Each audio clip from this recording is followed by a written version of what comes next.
Jusqu'à présent, les aides-soignantes étaient peu considérées. Appréciées pour leur disponibilité et leur écoute des malades, on voyait en elles des personnes dévouées, mais dévolues aux tâches ménagères.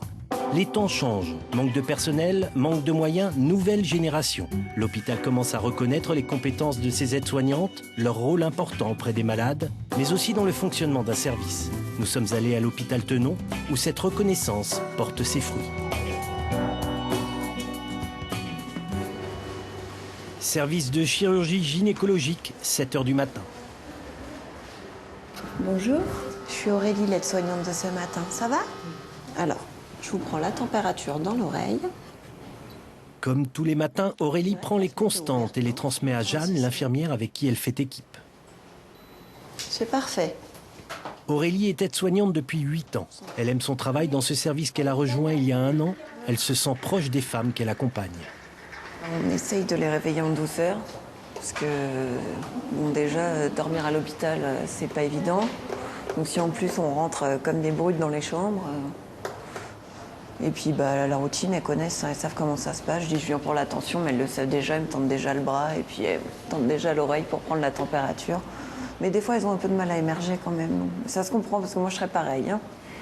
Le tandem est solidaire. Avec la revalorisation du statut d'aide-soignante, les premières tâches d'hygiène et de soins sont désormais partagées avec l'infirmière. Il y a l'aide à la toilette qu'on fait ensemble, prise de tension, on refait les lits ensemble. Voilà, et après il y a les actes infirmiers propres, mais ils sont faits après. Le premier tour en général, c'est assez binôme. Bonjour, bonjour. Bonjour. Est-ce que je peux allumer la lumière? Bien sûr. Comment allez-vous? Ça va. Ça va? Oui. On vous baisse la tête, hein? Allez-y, pliez bien les genoux. Ah, mais j'arrive pas aujourd'hui, j'ai trop mal. Vous avez trop Vous mal? avez mal où? Oh oui, j'ai mal. En dessous les fesses. Sous les fesses. Oui, pardon. Excusez-moi. Non, non, c'est pas grave, vous inquiétez pas. Vous voulez de la morphine, madame? Ah, vous pouvez un petit peu, je veux bien. Ouais, je vous en donne. Oui. Je vous remets droite, hein? Voilà. Joël a été opéré d'un cancer de l'endomètre, c'est-à-dire du tissu de l'utérus, mais son grave surpoids complique sa convalescence. La morphine a fait son effet et l'équipe peut commencer sa toilette. Mais avec une patiente douloureuse, ces soins élémentaires nécessitent beaucoup d'accompagnement. La main. Merci. Tenez, je vous la mets dedans? Attendez, Ah, je vous laisse faire.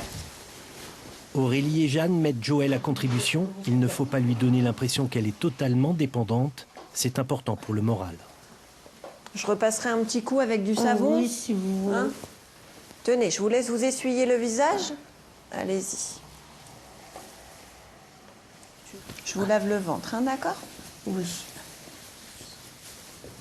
On est des vraies petites fourmis. Ça va? Je vous essuie, hein? Difficile de gérer les douleurs de Joël tout en effectuant la toilette et les soins. Il faut aller vite et savoir réconforter. On a presque fini. Oh, je suis bien contente. Ça arrête de Non, on voir vous avec embête, on vous. vous embête. On va faire vite. Ça fait mal, par contre. Bah oui, je sais bien. Venez dans mes bras. C'est aussi l'occasion de faire un état des lieux de son corps en souffrance. Les aides-soignantes doivent repérer les escarres ou toutes petites blessures susceptibles de dégénérer. T'as vu comment c'est trempé? Ça fait mal là sur la cuisse, madame? Oui. Ouais. Il y a longtemps que je vous le dis, d'ailleurs. Ah, tiens, prends-toi ça. C'est Je vrai. rince, Mais hein, c'était pas d'accord? comme ça avant. On va montrer ça au médecin. Ça soigne. Ça suinte, oui. Ouais. Un peu, oui, ça fait des petites taches blanches. Allez, courage, madame. Il y en a plus. Eh ben, on va vous donner le nôtre. Il y On en a aura plein, pas nous. assez, de toute On en a façon. pour vous. La toilette et les soins auront duré 20 minutes. Il est temps pour Aurélie de servir à Joël son petit déjeuner. C'est toujours café au lait, madame? Ouais? D'accord. Bon, bah, je reviens. J'arrive. Le fait que d'autres personnes s'occupent de votre toilette, vous trouvez qu'elles ont les gestes précis, justes? Comment Ah, ça se passe? plus que moi. Oui, plus que moi, parce que moi, j'y arriverai pas. Et quand on est un peu en déficit de courage, est-ce que elle vous apporte de l'aide à ces moments-là? Beaucoup, énormément.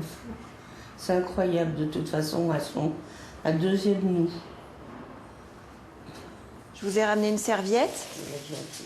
Contribuer au bien-être des patients se traduit par une charge de travail très importante pour les aides-soignantes, qui sont aussi indispensables pour assurer les soins. Leur rôle, longtemps sous-estimé, est aujourd'hui de plus en plus reconnu.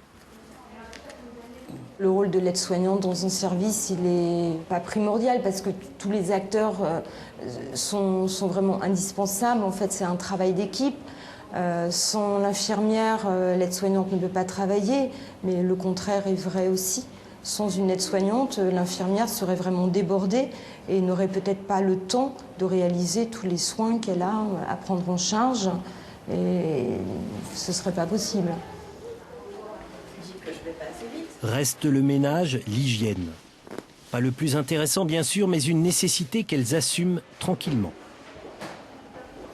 Je vous dis pas que des fois on n'est pas un peu fatigué, mais bon, il faut le faire.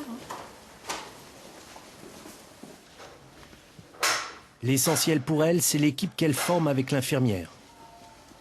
Il y a des pathologies que je découvre tous les jours, qui me surprennent d'ailleurs. Je pensais pas que ça existait, mais ouais. Mais on apprend énormément, surtout justement parce que les infirmières nous emmènent pour montrer les pansements, enfin comme on fait tout ensemble, du coup, on voit plein de choses. Dans ce service qui traite aussi le cancer de l'utérus ou du sein, les patientes traversent des moments très difficiles et trouvent souvent du réconfort auprès des aides-soignantes les plus proches d'elles au quotidien. On ne traite pas que les douleurs physiques, on traite principalement aussi les douleurs morales. Et en plus, on est un service où il y a énormément de femmes. Et en étant femme, on comprend encore plus ce qui leur arrive, quoi. Et c'est vrai que c'est pas évident. C'est pas évident. En empathie, mais jamais intrusive, les aides-soignantes savent repérer les femmes en souffrance. On va attendre qu'elle lance le sujet, je vais dire entre guillemets, pour pouvoir après en discuter avec elle. Et puis, quand nous, enfin les aides-soignantes ou les infirmières, n'ont pas les bons mots, mais n'arrivent pas à rentrer dans la communication, on a une psychologue aussi qui est là.